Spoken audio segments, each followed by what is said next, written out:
The throne room of the Empire stretched higher than any building on Earth. Crystal pillars rose toward a ceiling painted with stars, and light from 3 distant suns poured through windows made of living glass. At the center of it all sat Princess, her silver hair flowing like water down her back, her violet eyes cold as the void between worlds. Another suitor knelt before her. This one called himself Prince of the Nebula Confederation. He was tall and handsome by galactic standards, with skin that shimmered like polished bronze and eyes that burned with inner fire. He had conquered 3 star systems before his 30th birthday. He commanded a fleet of 10,000 warships. He was, by all measures, a perfect match for the heir of the Empire. Looked at him and saw nothing but hunger.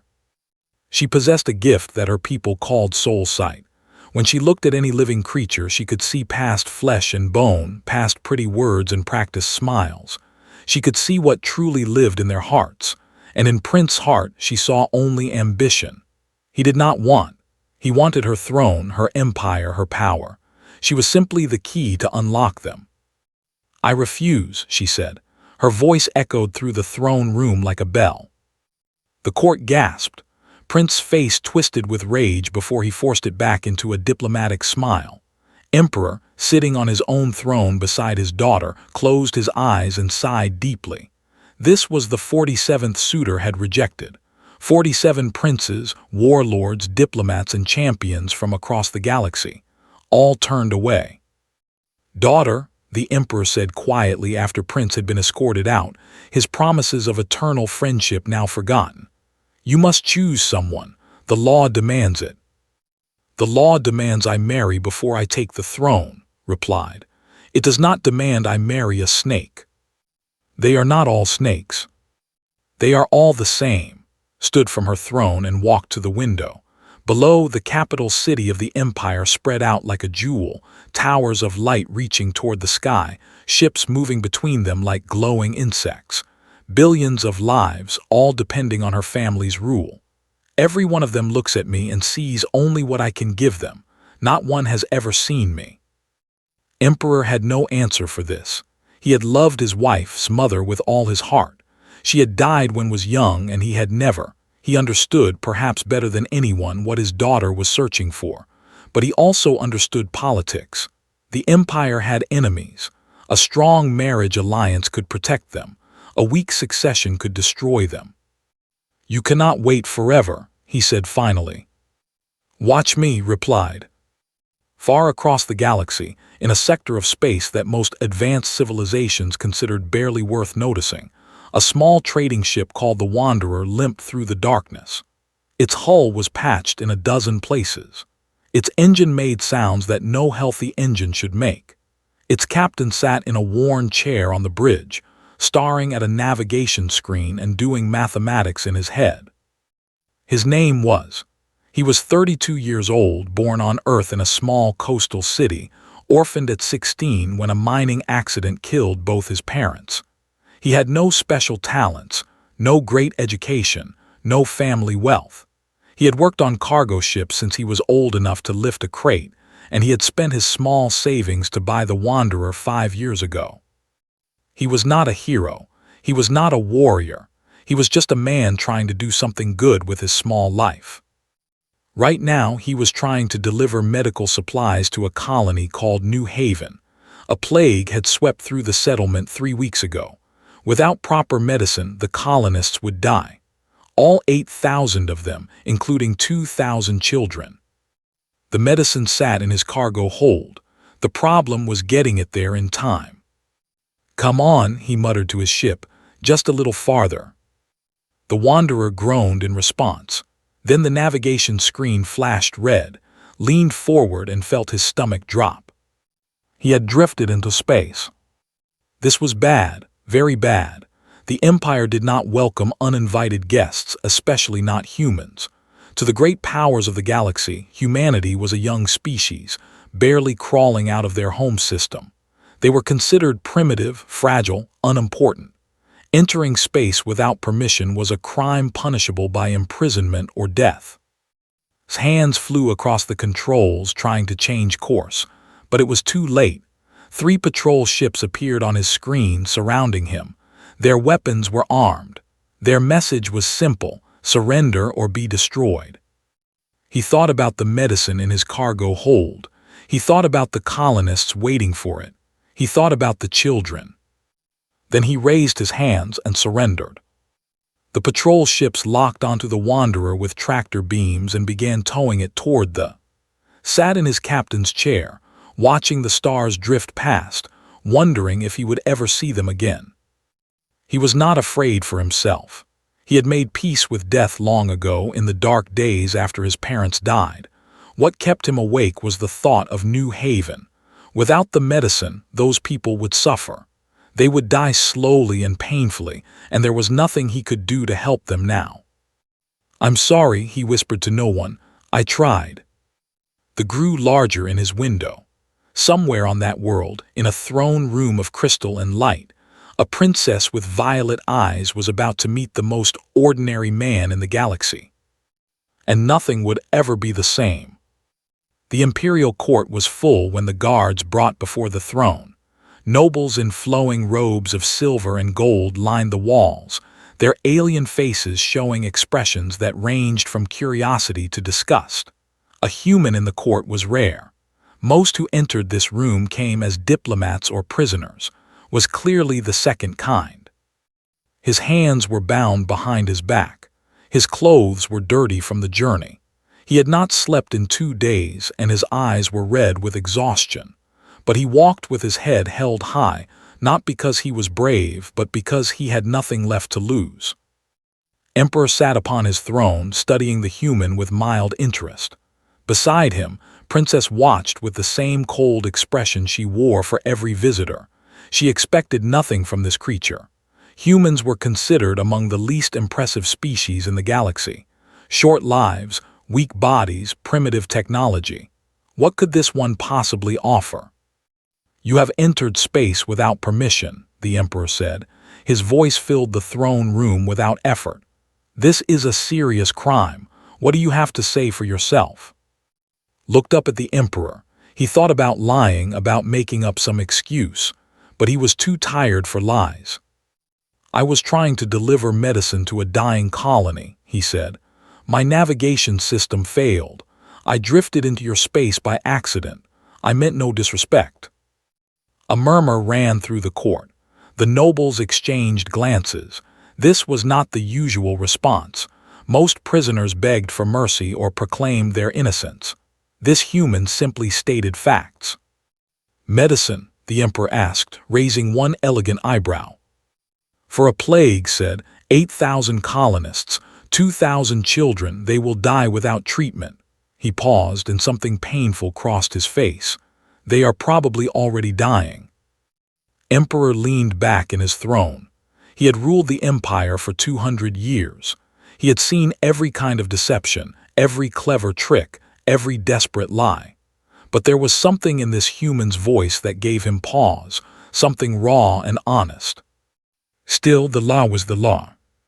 "Your reasons do not change your crime," the Emperor said. "The penalty for—" "Wait." The single word cut through the throne room like a blade. Everyone turned to look at Princess, who had risen from her seat. She was staring with an expression no one had ever seen on her face before. It was confusion mixed with something else, something almost like wonder. "Daughter?" the Emperor asked carefully. Did not answer. She walked down the steps from her throne, her silver robes trailing behind her, her violet eyes never leaving the human's face. The court held its breath. This was highly unusual. The princess never approached prisoners. She barely acknowledged suitors. She stopped in front of and studied him like he was a puzzle she could not solve. Had used her soul sight the moment the human entered the room. She always did. It was automatic, like breathing. She expected to see the usual things: fear, greed, desperation, self-interest. These were what lived in the hearts of most creatures. But's heart was different. When she looked into him, she saw no thoughts of himself. No fear of death, no desperate scheming for survival. Instead, she saw faces. Thousands of faces, men and women and children, strangers he had never met, colonists dying on a world far away. His heart was full of them. His every thought was worry for them. In 47 Suitors, in centuries of meeting nobles and diplomats and warriors, had never seen anything like this. A heart that cared more for strangers than for itself. "I claim this human as my personal attendant," she announced. The court erupted. Nobles shouted in protest. Advisors rushed forward with objections. Even Emperor rose from his throne with surprise written on his face. "What are you doing?" he demanded. "Exercising my right as heir," she replied calmly. "Any prisoner may be claimed for service to the royal family. This is ancient law." "Yes, but a human, as your personal attendant, the court will not accept this." "The court will accept what I decide," turned back to who looked just as confused as everyone else. "You, what is your name?" He managed. "You will serve me now. Your ship and cargo will remain impounded for the time being. Your life belongs to me." She paused, tilting her head slightly. "Do you understand?" Understood nothing. 5 minutes ago he expected to be executed. Now a princess was claiming him as a servant. But he was alive, and while he was alive, there was still hope. "I understand," he said. "Good," turned and walked back toward her throne. "Take him to the servants' quarters, clean him up. He starts tomorrow." As the guards led away, he looked back over his shoulder. The princess had returned to her seat, but she was still watching him. Her violet eyes held questions he could not read. He did not know that she had looked into his soul and found something she had searched for her entire life. He did not know that his ordinary heart had just changed the fate of an empire. All he knew was that somewhere far across the stars, 8,000 people were still waiting for medicine, and somehow he had to find a way to help them. Even from here, even as a servant, even if it took everything he had. He would find a way. That was what humans did. 3 weeks passed in the palace. Learned to navigate the endless hallways, to bow properly to nobles, to speak only when spoken to. He learned the strange customs of the people, their love of music and poetry, their fear of darkness, their worship of the 3 suns. He worked hard and complained little. The other servants watched him with suspicion at first, but slowly they began to accept him. Princess watched him too. She gave him difficult tasks and waited for him to fail. She sent him to deliver messages to cruel nobles who mocked him. She made him serve at banquets where guests treated him like an animal. She was testing him, searching for the darkness that surely hid beneath his kind surface. But the darkness never came. When a noble insulted him, simply bowed and continued his work.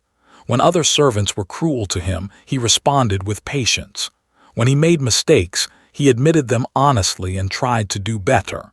There was no anger in him, no bitterness, no hidden cruelty. He was exactly what he appeared to be, an ordinary man trying to do his best in an impossible situation. Found this maddening. Everyone had secrets, everyone had shadows. How could this human be so clean? One evening, she called him to her private chambers. The room was large and beautiful, filled with books and paintings and strange plants from 100 worlds. Sat by a window that looked out over the glittering capital city. "Sit," she commanded. Sat on the floor. There were chairs available, but he was a servant. Servants did not sit in chairs in the presence of royalty. "No," said annoyed. "Sit in a chair like a person." Hesitated, then moved to a chair. It was soft and comfortable, the finest thing he had sat in for years. He felt out of place in it. "Tell me about the colonists," said. The question caught him off guard. In 3 weeks she had never asked about them. He had assumed she did not care. "They are settlers from Earth," he said slowly. "Farmers mostly, teachers, families. They went a new haven looking for a better life." His voice grew heavy. "The plague came from contaminated water. It spreads quickly. Without treatment, the death rate is almost complete. And the medicine on your ship would save them." "Yes, all of them." was quiet for a long moment. Through her window, ships moved through the night sky like slow-moving stars. "Why do you care so much about strangers?" she asked finally. "You have never met these people. You will never meet them. If they die, your life continues. Why risk everything for them?" Thought about this. It was a fair question. He had asked himself the same thing many times. "When my parents died," he said, "no one helped us. My sister and I were alone. We had nothing. We almost starved." He looked down at his hands, rough and from years of hard work. "I promised myself that if I ever had the chance to help someone else, I would, every time, no matter what. Even if it costs you your life. My life is not worth more than theirs." Stared at him. In all her years of using her soul sight, she had never encountered someone who truly believed such a thing.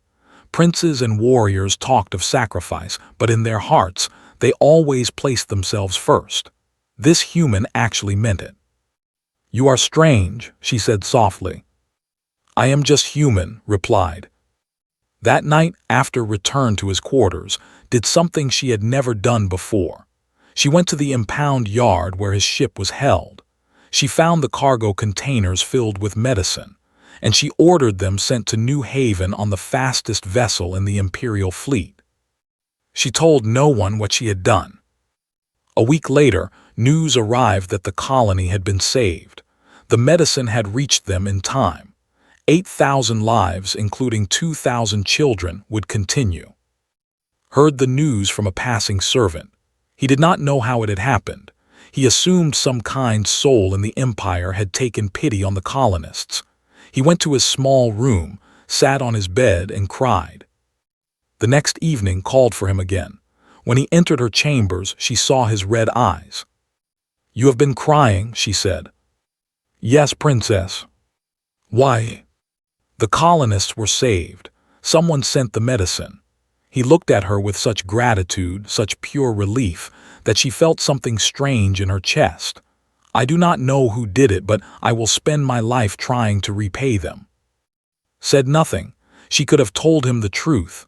She could have accepted his gratitude, but somehow that felt wrong. She had not done it for thanks. She had done it because he had shown her that goodness without reward was possible. "Tell me about Earth," she said instead. So talked. He told her about blue skies and green forests, about oceans so vast you could sail for weeks without seeing land. He told her about his home, about his sister who still lived there, about the small joys and great sorrows of human life. He spoke simply and honestly, without poetry or drama. Listened until the three suns rose again. And for the first time in her life, she felt something that was not loneliness. She did not have a name for it yet. But it was growing. The warships appeared without warning. 100 vessels, black as night, arranged in perfect formation above the. They bore the symbol of the Dominion, a clenched fist crushing a star. The message was clear before any words were spoken. "We are strong and we are here." Prince of the stood in the throne room the next morning. He was massive, nearly 8 feet tall, with gray skin like stone and eyes that glowed with red fire. His body was enhanced with cybernetic implants, metal woven into muscle, making him stronger and faster than any natural creature. He had killed over 1,000 enemies in personal combat. He had never lost. "I have come for Princess," he announced. His voice boomed through the hall like thunder. "She will be my bride. The Dominion and the Empire will unite. This is not a request." Emperor gripped his throne with white knuckles. The fleet was powerful enough to challenge the. A war would cost millions of lives on both sides. And yet, the alternative was giving his daughter to this monster. "The princess makes her own choices," the emperor said carefully. "She must agree to any marriage." Prince laughed. It was an ugly sound like rocks grinding together. "Then let her refuse, and let her watch her world burn." Sat in her throne, her face calm, her heart racing. She had seen into his soul the moment he entered. It was the darkest thing she had ever witnessed. Cruelty lived there like a disease. Violence was his joy. He did not want a wife. He wanted a trophy, something beautiful to break.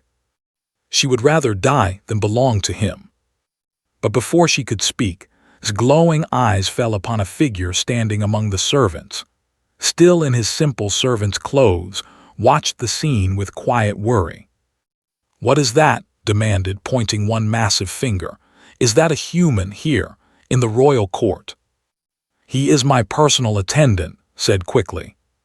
Stared at her, then burst into laughter. "The princess of the empire keeps a human pet. How amusing, how pathetic." He strode toward, towering over him like a mountain over a pebble. "Tell me, little creature, do you perform tricks? Do you dance for her entertainment?" Said nothing. He simply stood his ground, looking up at the giant without expression. This seemed to anger more than any insult could have. He was used to creatures cowering before him. This human's calm was an offense. "I challenge you," said suddenly. "The ancient combat ritual, you and me to the end." The court gasped. Was a fight to surrender or death. They used it to humiliate enemies, to prove their superiority. No one refused a challenge. The shame would follow them forever. But this was madness. Was a small, ordinary human. Was a cybernetically enhanced killing machine. The fight would last seconds. "He is a servant," said, rising from her throne. "He cannot participate in." "I accept," said quietly. Everyone turned to stare at him, even looked surprised. "Why?" demanded. Her voice cracked slightly. Looked at her. In his eyes she saw no fear, no desperation, only a calm certainty. "Because if I refuse, you will have to marry him to stop the war. I have seen how he looks at you." He paused. "I would rather die." The arena was filled with spectators from both empires. Nobles sat on one side, warriors on the other. In the center, a circular platform waited for blood. Was given a simple blade and light clothing. No armor, no enhancements, no advantages. Wore his full combat suit, living metal that moved with his body, weapons built into every limb. "This will be quick," promised with a grin, "but not painless." The gong sounded, the fight began. Struck first, a blow that should have ended everything, but moved, not fast enough to dodge completely, but enough to survive. The impact sent him flying across the arena. He crashed into the wall, bones cracking, blood spraying. He stood up. Attacked again, and again. Each strike was devastating. Each hit should have killed the human, but every time fell he rose. Blood covered his face, his arms, his chest. His breathing was ragged. His body was broken in a dozen ways. But he kept standing. The crowd grew quiet. They leaned forward. No one had ever seen anything like this. The human was clearly dying. He had no chance of winning, yet he refused to stay down. 1 hour passed, then 2, then 3. His attacks grew slower. His enhanced body was not designed for extended combat. He expected quick victories. The cybernetics that made him strong also drained his energy. His movements became sloppy. His breathing grew heavy. Could barely see through the blood in his eyes. His left arm was useless. 3 ribs were broken. But somewhere deep inside him, in the place where humans kept their stubborn refusal to quit, a fire still burned. When swung one final time, stepped aside. The prince, exhausted beyond recovery, stumbled forward. His legs gave out. He fell to his knees. The arena was silent. Stood over his fallen opponent, barely alive himself, swaying like a tree in a storm. By the laws of he had won. A sound began to build. It came from the side first, then spread everywhere. Applause, cheering, screaming voices calling his name. In her seat above the arena, Princess wept openly, not for the violence or the blood, but because she finally understood what she had been searching for all her life. Someone who would never give up. Someone who would fight for what was right, even when winning was impossible. She had found him. Spent 4 weeks in the healing chambers. The doctors worked day and night to repair his broken body. They had never treated a human before, but they studied quickly. They marveled at how his wounds healed, slowly but steadily. Humans, they discovered, were remarkably good at not dying. Visited him every day. At first, she simply sat beside his bed and watched him sleep. Later, when he was awake but too weak to move, she read to him from ancient poems. When he could finally speak again, they talked for hours about everything and nothing. "Why did you do it?" she asked one evening. The question had burned inside her since the arena. "You could have died, you should have died." Turned his head to look at her.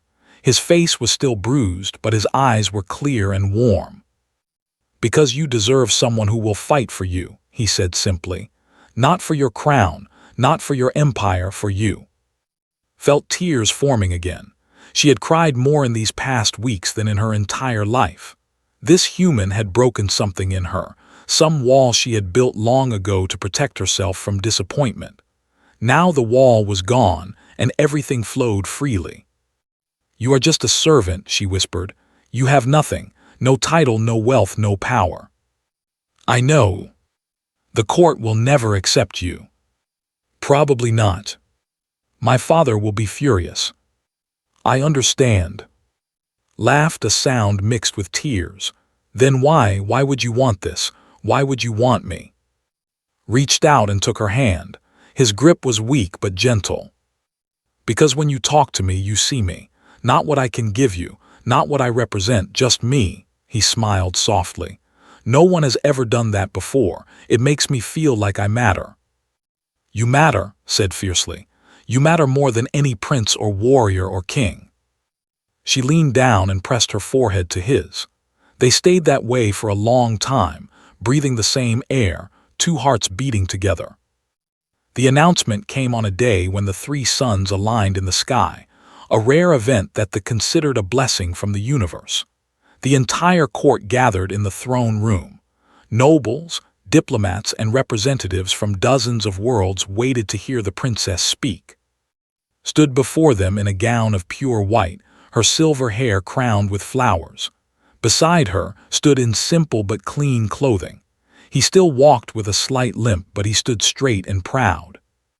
Emperor sat on his throne, his expression unreadable. He had argued with his daughter for days. He had threatened, pleaded, and bargained. In the end, he had done what he always knew he would do. He had trusted her. "For 10 years I have searched for a worthy partner," began.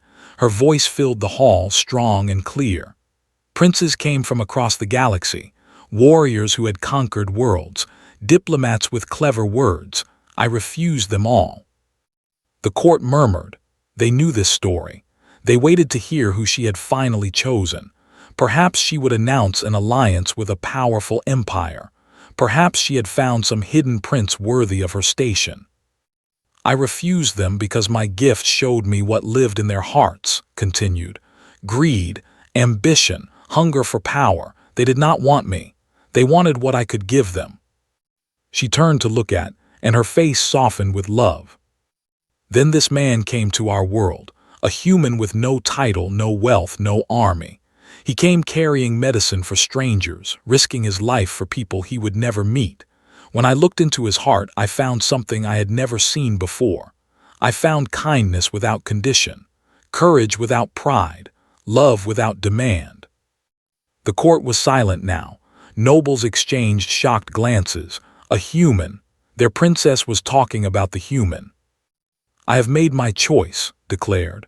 "I choose of Earth as my partner, my equal, my love. Any who challenge this choice challenge me." Chaos erupted. Voices shouted in protest. Ancient families threatened to withdraw their support. Diplomats warned of political disaster. But through it all, Emperor watched his daughter standing firm beside the human who had won her heart. And he remembered his wife, his mother, who had once been a commoner from a distant moon. He remembered how the court had protested their marriage too. He remembered how she had made him happier than any princess ever could. "Silence," the emperor commanded. The hall fell quiet. "My daughter has chosen. Her choice is law." He stood from his throne and walked to where and stood. He looked at the human for a long moment. "You will protect her?" he asked. "With my life," answered without hesitation. You will love her, even when it is difficult. Especially then. Emperor nodded slowly. Then, to the shock of everyone present, he embraced the human. The wedding was held beneath the three suns, in a garden where flowers from 100 worlds bloomed together. Representatives from across the galaxy attended. Some came with doubt, others with curiosity, and a few with genuine joy. The Dominion sent no representative. Prince had returned home in disgrace, his reputation destroyed by a human servant. The Dominion would not soon forget this humiliation, but that was a problem for another day. Stood at the altar in a simple white suit, watching walk toward him. She moved like light itself, graceful and beautiful and finally, after so many years, happy. When she reached him, she took his hands in hers. I never believed I would find you, she whispered. I searched the galaxy for someone worthy. I am not worthy, said honestly. I am just ordinary. Smiled, her violet eyes shining with tears and joy. That is exactly why you are worthy, she said. The galaxy has enough conquerors and kings. What it needed was someone kind, someone who cared about strangers, someone who refused to give up even when victory was impossible. She leaned close to him. The galaxy needed a human. They kissed as the three suns blazed above them, as cheers rose from the gathered crowd, as a new future began for an empire that had finally learned what truly mattered. Not power, not wealth, not conquest. Just love, simple, stubborn human love. And that was enough to change everything.